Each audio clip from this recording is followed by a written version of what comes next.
Jordan trying to shake off Starks. Oh, what a move by Jordan! Both clubs going at each other. Michael Jordan and Xavier McDaniel having words. Smith stopped again. The Knicks over the Bulls in 7. The season ends for the New York Knicks at the hands of the Chicago Bulls. Michael Jordan with 49 points. Here's Jordan. Oh, and Jordan all over Jeff Van Gundy, screaming at him.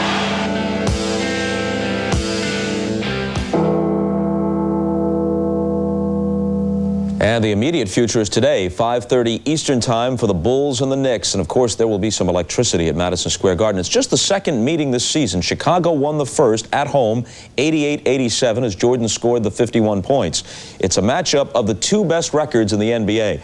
Marv Albert and Matt Gukas join us now for a report. Marveloso. All right, thank you, Bob. And yes, there is a well-publicized side issue to today's game. The first time the Knicks and the Bulls met back on the 21st of January in Chicago, Michael Jordan lit up the Knicks for 51 points. A sensational all-around game. 51 points, still an NBA high for the season. And when it ended, Jordan lashed out verbally at Knicks coach Jeff Van Gundy. Michael visibly upset that Van Gundy had said Jordan uses his friendships and stature to lull some of his opponents, that he cons them. And Michael got maximum motivation out of it. We talked about this episode with Jeff Van Gundy.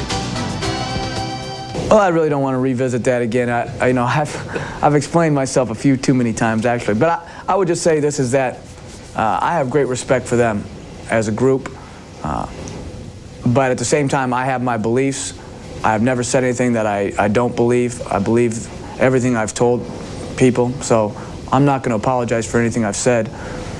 And at the same time, I want to temper what I say from now on, because whatever I say, I want it to go to benefit our team and not hurt our team. Whether it did or not the last game, that's anybody's guess. But I just want to make sure I temper my honesty a little bit more, say what I say to help our team, and leave the rest alone. Well, Jeff Van Gundy intended to send a message to his team, and that was, don't show too much respect to Michael Jordan. But Michael is a master at the mental game, and he turned all of that around in his favor. And Matt, the latest on Knicks starting point guard Chris Childs, who's missed the last 5 games with a sprained wrist.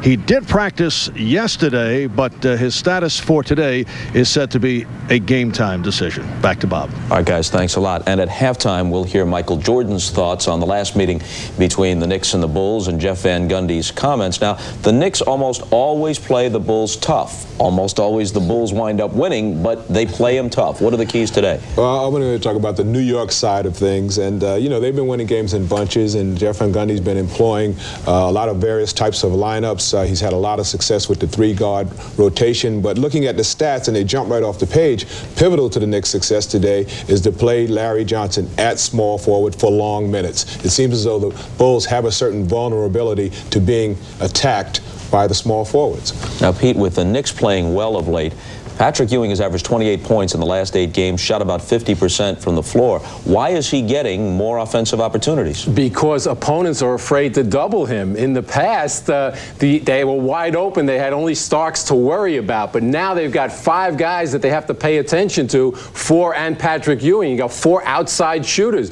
You know, Larry Johnson, as Julius said, has stepped up his game. Allen Houston, Charles Oakley can hit the outside shot, and Chris Childs might be their biggest clutch shooter. So he's going to be freed up a lot more down low, Patrick. But Phil Jackson told me a couple hours ago that, yes, he does not like to double on anybody, particularly Patrick Ewing. But at some time tonight, he's going to have to go to him so the others don't get off early and often.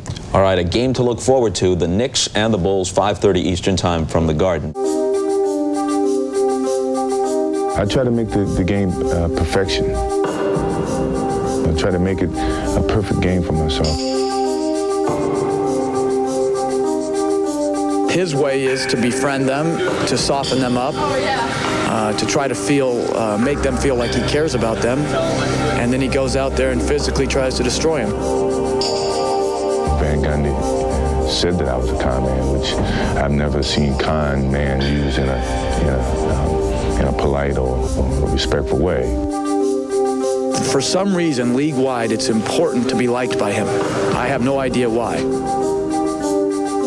You take negative criticism I'd take it in a positive way to go out and prove a point.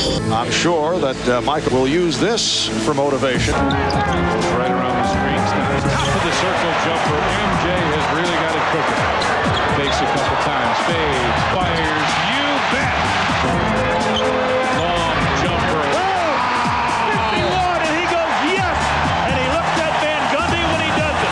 You know, I compete harder with my friends more so than with my enemies. And I don't think Magic Johnson laid aside and let me win a championship in 1991 because we were good friends. When you see me maybe joking and kidding around with some of the players, sure, I want to create friends so that the stigma of Michael Jordan being such a dominant player and such a respected person that it doesn't infringe an individual coming up and being a friend to me. I want people to view me as a person, but yet, you know, when we step on the basketball court, I want them to challenge me as a basketball player. I just think Michael is gone to becoming a jump shooter, and I don't think he puts himself in the body situations where you can knock him around a little bit and be physical with him.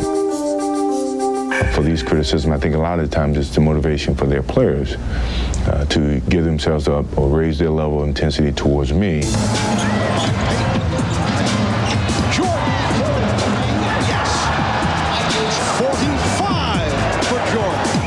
Defense don't allow me to drive. You know, they give me the outside shot. If you look at most of the scouting reports in the league, a lot of teams will say, well, force him left or make him take the outside jump shot. You know, by no means are they going to give me a direct lane to the basket. If so, I would go to the basket. You talk about motivation and finding different kinds of motivation. Well, it's not going to happen a lot where coaches are going to say these kind of statements to motivate you. Where else do you find the motivation? In the course of the game, within myself, challenging myself. You play a team that's not, you know, above 500. It's a natural tendency to have a letdown. So the challenge is, don't go with the natural tendency. Let's go opposite of the tendency. Or if you want to get individually, you know, maybe I get a triple-double. Here's Jordan with an opportunity. There it is, triple-double from Michael Jordan. The first ever in the history of the NBA All-Star Game. There's always something somewhere I can find that challenge. And once I find it, then I'm in the flow of the game. I'm in the thought process of the game. Come on, I'll give you a jump shot right now. I'll give you a jump shot. Shoot it. Oh, you don't want it. The game has evolved to be more of a mental challenge for me than a physical. You know, and that's one of the reasons that I still play the game, because I can challenge myself mentally. Well, he keeps finding those challenges, Pete. You hear a lot of guys say today, I want a ring. And you can almost infer from that, if they get a ring, that they're satisfied. You got to go back maybe to Bill Russell to find a guy like Michael who was never satisfied. Michael's got the 4 rings. You get the feeling he'd take 44 if he could.